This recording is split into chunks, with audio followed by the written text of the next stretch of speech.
जनता programme लगाया, वहाँ जा रहे हैं हम बेगूसराय में। उखाड़ फेंकने के लिए जनता तैयार है। प्रधानमंत्री जी डरा रहे हैं इस बिल के, इस कानून के माध्यम से जी की एनडीए की सरकार ने क्या किया बिहार में। नमस्कार, मैं हूं शालिनी सिंह और आप देख रहे हैं दश न्यूज। बिहार की सियासत में एक बार फिर बवाल मच गया है। आरजेडी के नेता तेजस्वी यादव पर एफआईआर का मामला तूल पकड़ता जा रहा है, लेकिन इस बार मामला है सीधे प्रधानमंत्री नरेंद्र मोदी पर विवादित बयान का। जी हां, तेजस्वी के उस बयान ने जिनमें उन्होंने पीएम मोदी पर आपत्तिजनक टिप्पणी दे हंगामा खड़ा कर दिया है। लेकिन अब इस बयान के खिलाफ एफआईआर दर्ज हो चुकी है, जिस पर आरजेडी प्रवक्ता मृत्युंजय तिवारी ने विपक्ष पर जोरदार हमला बोला है। उन्होंने कहा कि तेजस्वी यादव सरकार की नाकामी को उजागर कर रहे हैं, जनता की आवाज बन रहे हैं, जिससे भाजपा पूरी तरह बौखलाई हुई है। उन्होंने आगे क्या कुछ कहा, आइए सुनते हैं।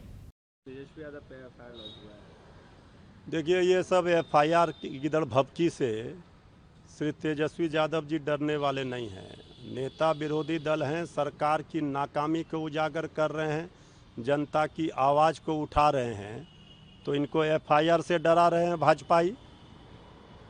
तेजस्वी यादव जी ये सब एफआईआर से जनता की आवाज़ को, तेजस्वी यादव जी के आवाज़ को नहीं दबा सकती सरकार। जनता का सुनामी तेजस्वी यादव जी के साथ है, जन सैलाब है। कब तक जुल्म करेंगे सत्ता के हथियारों से, चप्पा चप्पा गूंज रहा है वोट चोर गद्दी छोड़ के नारों से। पहले इसका जवाब दें। गिरिराज सिंह ने कहा है कि लालू यादव धृतराष्ट्र की भूमिका में चले गए हैं, वो सिर्फ अपने बेटे को गद्दी पे बैठाने पे पड़े हुए। देखिए, जो धृतराष्ट्र के चरित्र को ज़्यादा जानते हैं, समझते हैं, झेलते हैं, वही ये सब बात कहते हैं।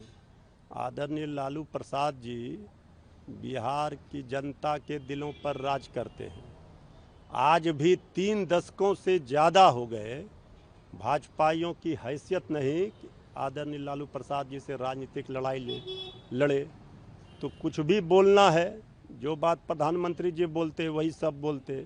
यहाँ तो असली बौखलाहट बेचैनी है, जो जनता का सुनामी है, वोट अधिकार यात्रा में जन समर्थन है, इससे पूरा एनडीए का कुनबा भाजपाई बौखलाई हुई है। उन्होंने ये भी कहा है कि 30 साल से जो कम उम्र के युवा हैं, उन्हें पता होना चाहिए कि लालू के राज में क्या होता था बिहार में।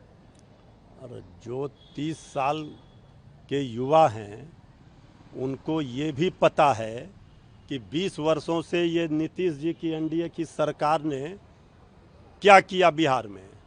शिक्षा चौपट, स्वास्थ्य चौपट, पलायन चरम पर, बेरोजगारी चरम पर, गरीबी चरम पर, बिहार हर मानक में फिसड्डी।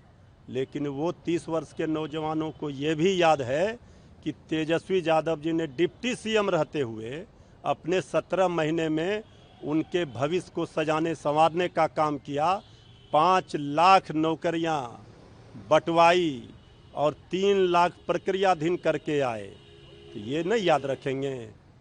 तेजस्वी यादव ने ये भी कहा है कल कि मुख्यमंत्री नीतीश कुमार का ये अंतिम इलेक्शन है और अब मुख्यमंत्री नीतीश कुमार कभी भी चीफ मिनिस्टर नहीं बन सकते, क्योंकि बिहार को डुप्लीकेट सीएम चाहिए। और इसमें देखिए, आदरणीय नीतीश कुमार जी 20 वर्षों से मुख्यमंत्री की कुर्सी पर हैं।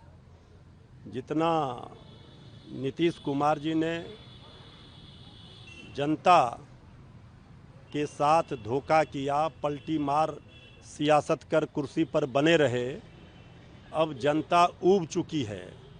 अब इस निकम्मी नकारा खटारा सरकार को उखाड़ फेंकने के लिए जनता तैयार है। जनता ने, बिहार की जनता ने ठाना है तेजस्वी सरकार बनाना है।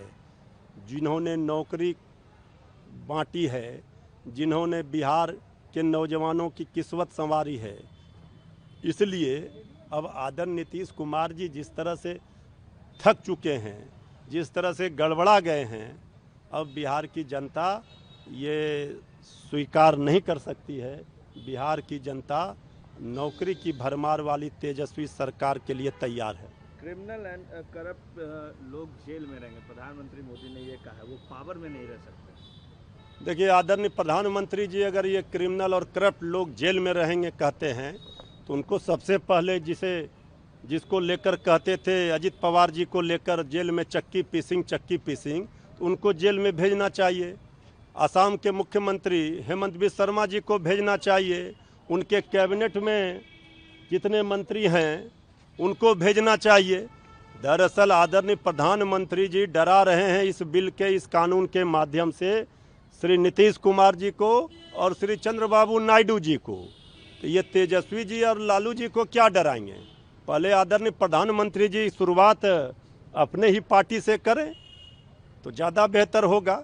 ये सब धमकी बिहार में गया जी में देकर गए हैं। गया जी किसके लिए जाना जाता है ये सबको पता है। तो वहीं से राजनीति का पिंडदान होता है। मृत्युंजय जी, तेजस्वी यादव ने ये कहा है कि लगभग 3 ऐसे विधानसभा हैं जिसमें 80,000 फर्जी वोटर बनाए गए। ये तो ठीक ही कह रहे हैं, तो प्रमाण के साथ बता रहे हैं, तथ्य के साथ बता रहे हैं। अब तो चुनाव आयोग पूरी तरह से एक्सपोज हो गया है। कई उदाहरण दिए गए हैं। चुनाव आयोग प्रेस कॉन्फ्रेंस में जवाब ही नहीं दे पाए। यही तो सवाल है जो तेजस्वी यादव उठा रहे हैं।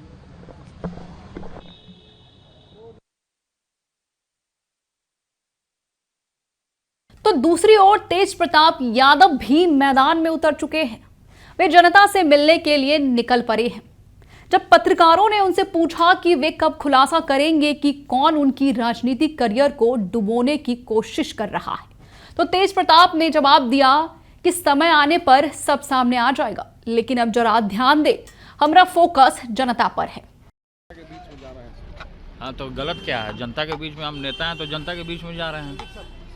जनता प्रोग्राम लगाया, वहाँ जा रहे हैं हम बेगूसराय में। खुलासा करेंगे सर, जो परिवार है जिन्होंने मेरा भविष्य बर्बाद किया। अब छोड़िए उस सब पे, हम बाद में टिप्पणी नहीं करना। बेगूसराय में भी सर देख रहे हैं क्या वहाँ के सीट से भी लड़ेंगे चुनाव? आप टीम तेज तो वहाँ की जनता से आप पूछिए कौन कहाँ से क्या लड़ेगा, जनता बताता है ना। अब तेजस्वी यादव की एफआईआर केस में यह बयान बिहार की राजनीति में नया मोड़ ला सकता है और अब सभी की नजरें तेज प्रताप और तेजस्वी दोनों भाइयों पर है। एक ओर जहां तेज प्रताप जनता से मिलने में जुटे हैं, तो दूसरी ओर तेज प्रताप पर एफआईआर का मामला काफी तूल पकड़ता जा रहा है। इस पर आपकी क्या राय है, हमें जरूर बताएं। बने रहे हमारे साथ और देखते रहिए दर्श न्यूज। बिहार की हर खबर सबसे पहले हमारे साथ।